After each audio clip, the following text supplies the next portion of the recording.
Aku di Indonesia dan dia di Prancis. Gimana kok kita bisa ketemu? Apa Tinder?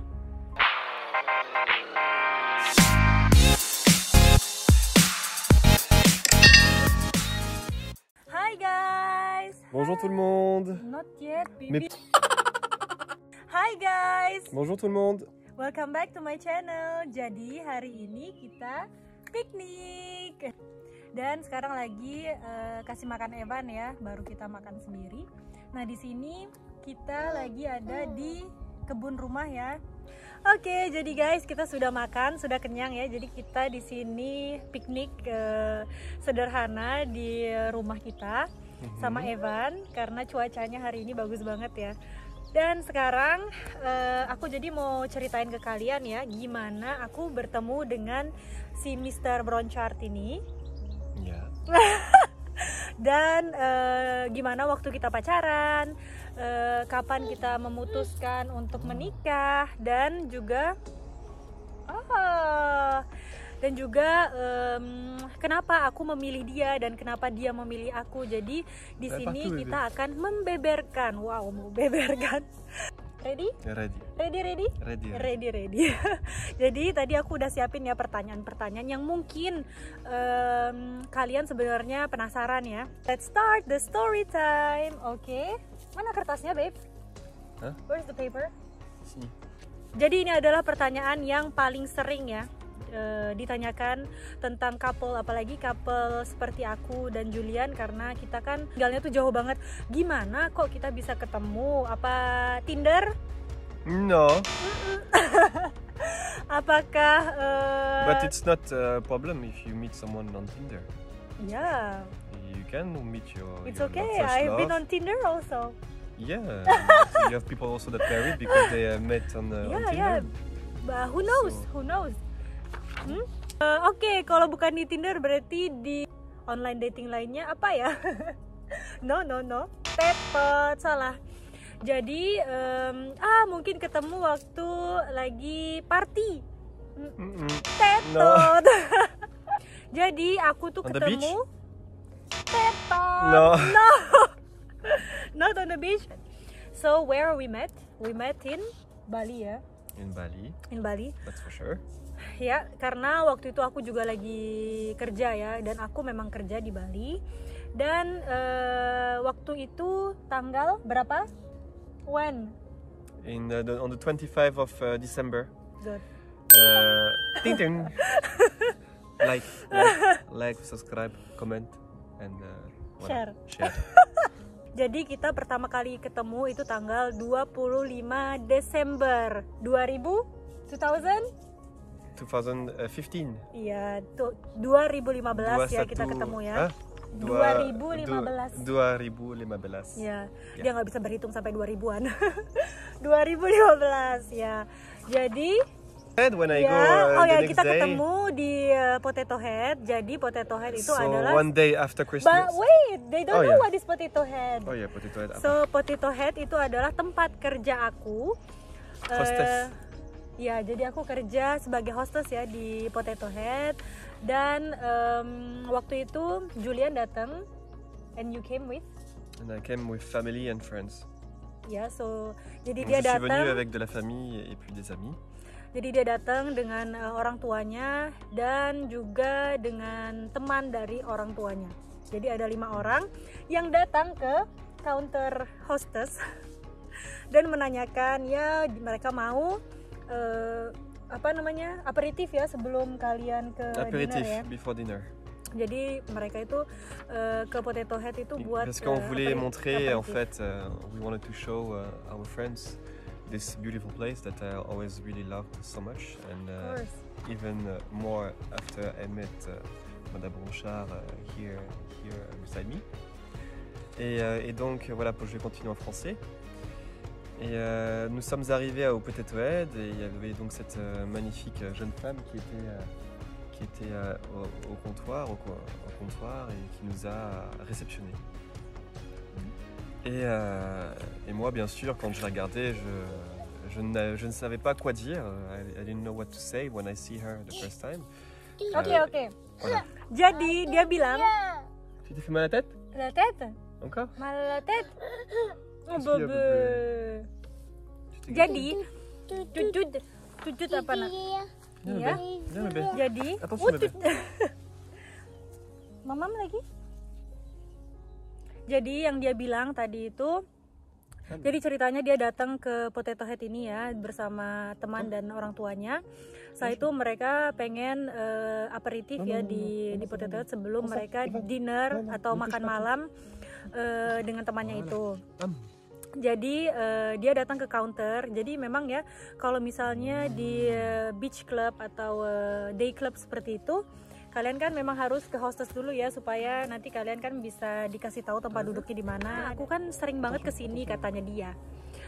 Dan bisa nggak aku minta nomor HP-mu? Jadi kalau misalnya aku kesini aku bisa buat reservasi sebelumnya gitu ke kamu. Aku bilang, oh nggak bisa, maaf ya, soalnya reservasi itu first come first serve. Boleh nggak aku minta nomor HP kamu?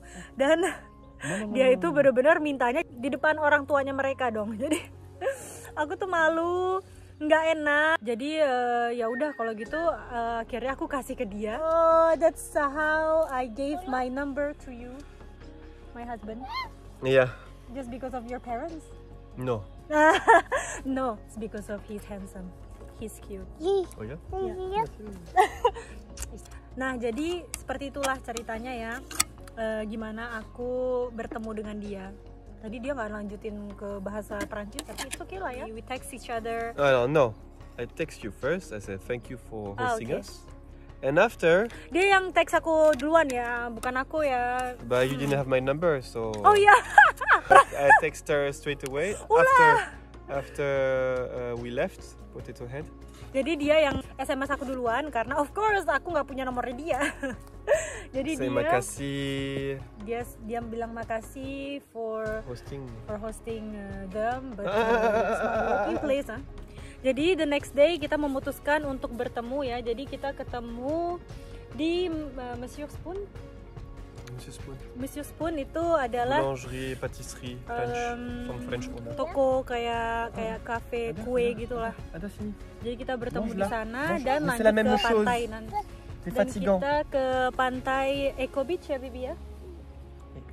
Eco Beach. Eco Beach. Nah di situ udah aku merasa I fell in love with you when we walked together on the Oh beach. yeah, definitely. Yeah, I was so in love with him. She had hearts in the eyes and in the smile. Yeah, and I was so in love with him. di mana-mana. I don't know how, but the sunsets, the sunset semuanya mendukung ya. Dari sunset, dari breeze, apa namanya, angin yang sepoi-sepoi gitu di pantai. Jadi benar-benar membuat chemistry itu menjadi wow. Ah baby. But he fall in love with me when? 1 week later. Mana? 1 minggu setelahnya mana? Enggak. Jadi dia bilangnya ya, how you fall in love baby? When? The first night. The First first night. time you saw me. Mm. So the first time he saw me, he fall in love with me. That. Apakah aku secantik itu? Dari Hong Kong.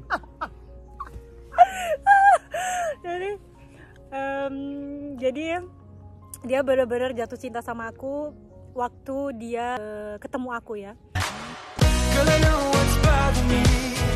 I need somebody to love. Oh, na na na na. Dari Hong Kong. Oke, lanjut cerita. Bayangin, habis jalan dari pantai, dia ngajak aku makan malam sama mama dan papanya. Jadi dinner sama orang tuanya di hari pertama kita ngedate. It's a little bit too fast, no?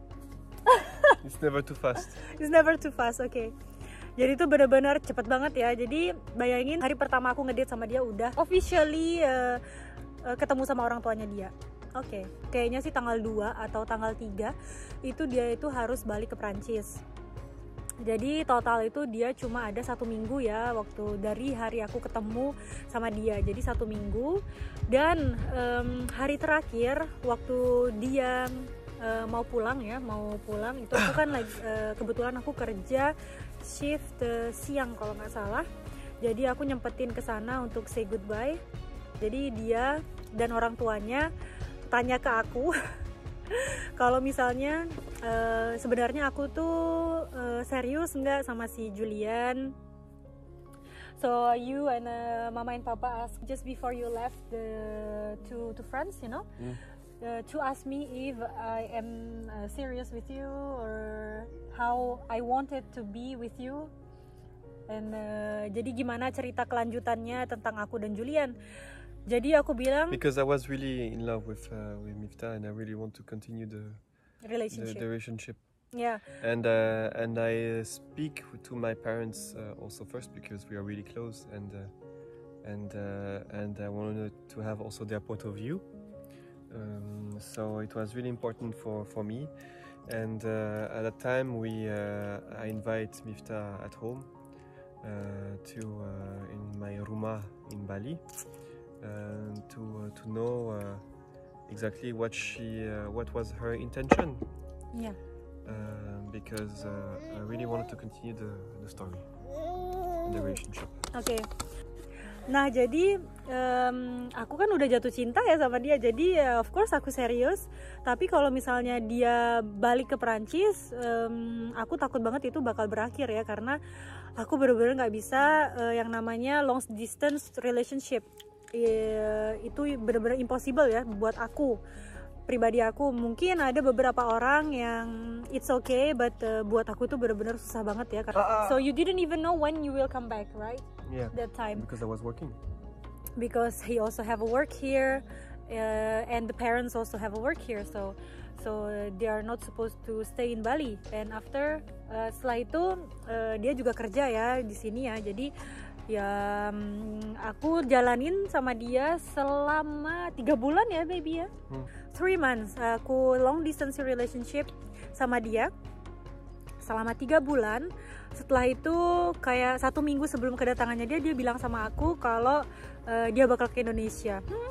Seneng banget dong aku.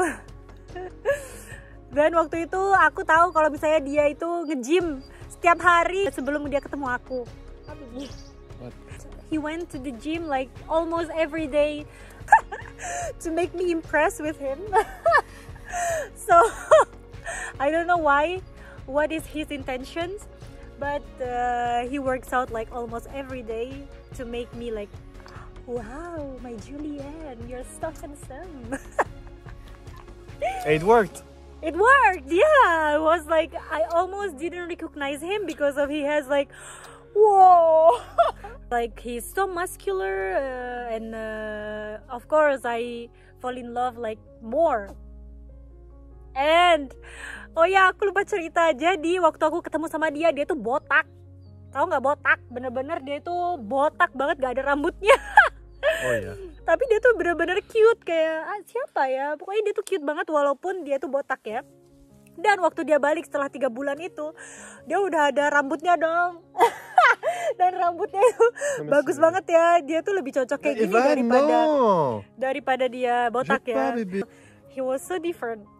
He was so handsome. Next again, jadi dia pengen aku ngambil cuti selama 3 atau 4 hari. Jadi waktu itu aku dapat 3 hari kalau nggak salah. Jadi 3 hari dan aku belum tahu kita mau kemana. Dan ternyata kalian tahu kita kemana? Jalan-jalan. Aku pikir romantis. I was thinking that we will go somewhere, you know, like for 4 days, you know, we will go somewhere like Lombok or I don't know, maybe Singapore or maybe Slowly but surely quoi. We don't know each other maybe. But we don't know each other, but you know, you asked me to go to my parents' house.